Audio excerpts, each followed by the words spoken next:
Chaque fois qu'une femme prend le métro, elle met intentionnellement 10 000 € en espèces dans son sac. Puis, en descendant du train, elle fait semblant de l'oublier, laissant exprès ce sac de marque sur le siège. Cette scène est alors aperçue par Jenny, qui rentre juste du travail. Au début, elle pense qu'il s'agit d'un oubli involontaire. Après une courte réflexion, elle décide de prendre le sac. Mais son intention n'est pas de le garder pour elle. Elle se rend immédiatement au bureau des objets trouvés. Cependant, ce dernier est déjà fermé. Elle n'a pas d'autre choix que d'ouvrir le sac et découvre à l'intérieur les informations d'identité de la propriétaire. De retour à son dortoir, Jenny décide de rendre le sac le lendemain, mais sa meilleure amie lui suggère de l'apporter directement au commissariat. Pourquoi insister pour le rendre en personne? Entendant cela, Jenny ne répond pas. Le lendemain matin, elle se rend à l'adresse indiquée dans le sac et frappe à la porte de la femme. En voyant la gentillesse de la jeune fille, la femme l'invitait chaleureusement à entrer pour boire un café. Sans méfiance, Jenny accepte et entre. Les deux femmes se mettent rapidement à discuter joyeusement. Jenny apprend que Laura a perdu son mari il y a de nombreuses années et qu'elle vit seule depuis tout ce temps. Touchée, Jenny lui propose de venir la voir régulièrement. Dans les semaines suivantes, Jenny rend souvent visite à Laura en tête-à-tête. Les deux deviennent rapidement de grandes amies. Un soir,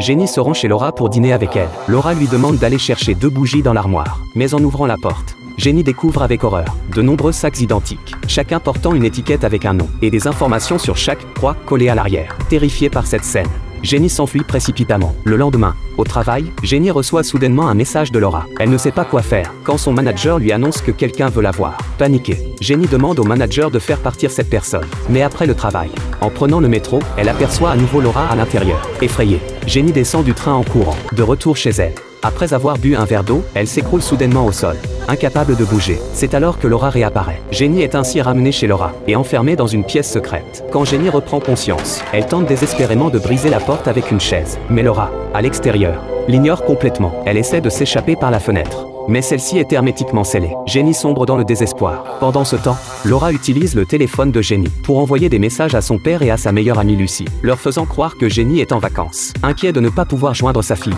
le père de Jenny se rend à son dortoir. En rencontrant Lucie, il réalise finalement que quelque chose ne va pas. Pour sauver sa fille, le père engage immédiatement un détective privé afin de la retrouver au plus vite. En suivant les indices, le détective arrive chez Laura. En apprenant qu'il est là pour chercher une personne, Laura feint la tranquillité et l'invite à entrer. Entendant des voix à l'extérieur, Jenny bouge son corps pour faire du bruit. Le détective remarque rapidement ces sons et s'approche prudemment pour enquêter. Mais soudain, Laura l'attaque par derrière. Elle enferme ensuite le détective dans la cave. Comme à son habitude, elle retourne dans le métro, met 10 000 € dans un sac et l'abandonne volontairement en descendant du train. Très vite, une autre femme trouve le sac et le ramasse. Peu après, cette femme se rend chez Laura pour rendre le sac. Laura l'invitait comme toujours à entrer pour boire un café. Mais cette fois, quelque chose de différent se produit. Pour une raison inconnue, Laura renverse soudainement son café par terre. Elle se lève précipitamment pour chercher un chiffon. À l'instant suivant, elle se sent soudain étourdie et paralysée. C'est alors que la femme révèle enfin son véritable visage. Il s'agit de Lucie, la meilleure amie de Jenny. Les bruits émis par Jenny dans la pièce secrète ont finalement été repérés par Lucie.